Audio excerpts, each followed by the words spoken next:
Hey, what's up? It's Movie Cat in the Americanized voice, and some of you wanted a review for this, so you're gonna get it. This is my review of Gem and the Holograms, which is directed by John M. Chu, who did Step Up 2, Step Up 3, the two Justin Bieber concert movies, and Now You See Me Too. The film stars Aubrey Peoples, Stephanie Scott, Haley Kayoko, and Aurora P. I'm not even gonna try to pronounce her last name, as Jem, Kimber, Aja, and Shauna.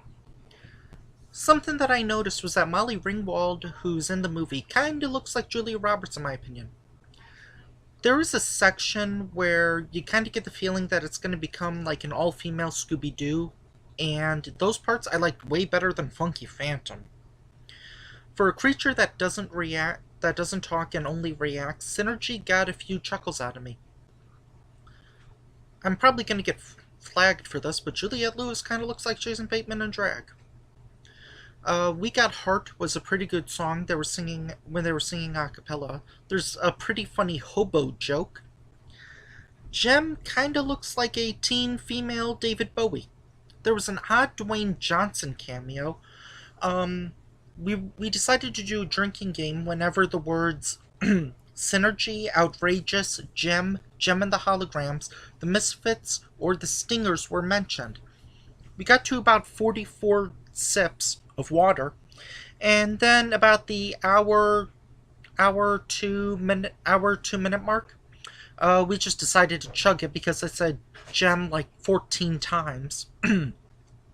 The other three leave about an hour 12 in, so Jem can go solo, but you can kinda understand why, even though they don't resolve that plotline completely.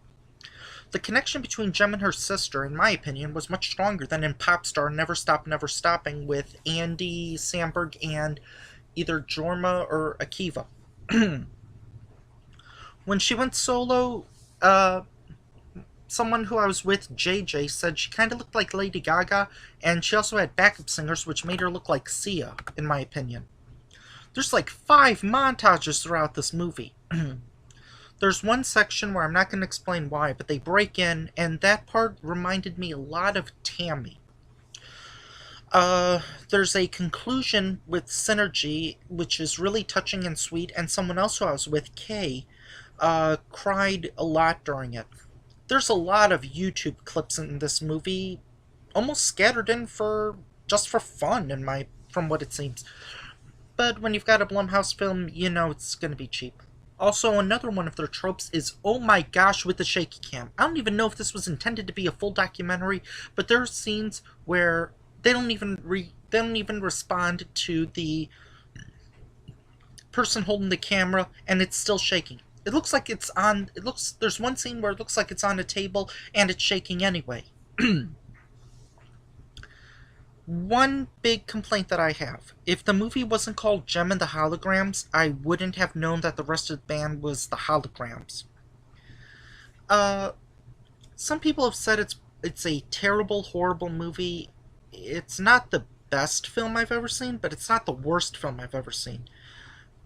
Another complaint is that it relies too much on music band tropes, and I wished it had focused more on the Synergy part, because I found that more interesting. Synergy is this creature robot that if you Google Earth to Echo, I'll probably show a movie poster somewhere.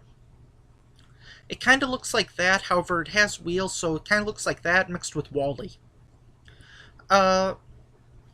On Wikipedia, it says that the film is 115 minutes long, but that includes chunks. That includes all the credits and a mid-credits scene with a singer that JJ was shocked was in the film. I would take this over other films like Hillary's America, Obama's America, or that stupid Atlas Shrugged 2. And of course, even though it's a Blumhouse movie and the budget was only $5 million, that doesn't mean they're above product placement. There's some product placements for Pop Chips, and oh my gosh, is there some product placement for Apple products. Drinking game. Of course, drink water, and please drink responsibly. I looked up a number of sites to see what a good drinking game for this would be. And in my opinion, the best two are to take a sip every time you hear the word synergy, and take a sip every time you see or hear the word gem. That's all I have to say. That's it for right now. Join me next time where I've got my eye on the prize. Or something like that. Until then, I'm Roller Coaster Rider as Movie Cat, and all I can say is meow and enjoy whenever you hear this, and goodbye.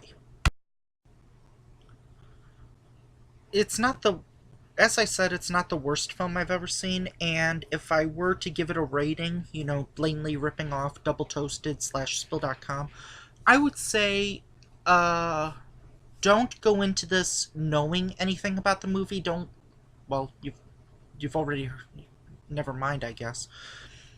But I made a very clear, conscious decision to not hear or read or see any reviews for this movie before I went in. I went into this movie completely cold, okay? I had heard jokes made about it, I had heard references made about it, but I had not sat and heard a review for the movie. Um, so I would give it a. I guess I would give it a rental. It's obviously that's all you can do right now. It's not. It's not Secret Life of Pets, where if you see it, you might want to buy it. But I would say it's a.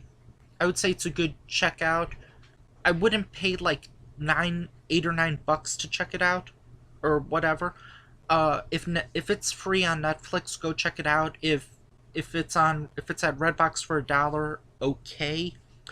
But I would suggest do it the way I did it. Check it out from your local library, or from a library or a bookmobile or something, and then just watch it.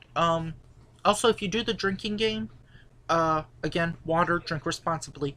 Uh, you're gonna probably have to pause it about 3 or 4 times because yeah, they say gem and synergy a lot in the movie.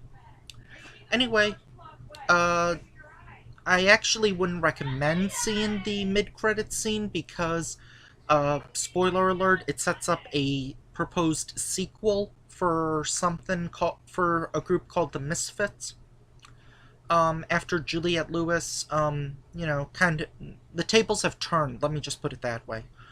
Um, and so yeah, one thing I will say, one other thing that I forgot to say that I will give this movie credit is that there's one scene where you get the feeling that there's going to be a boy girl breakup, and then or there's going to be like a huge like 20 or 30 minute scene or section where the band which has broken up, they're going to all be angry and moody and brooding.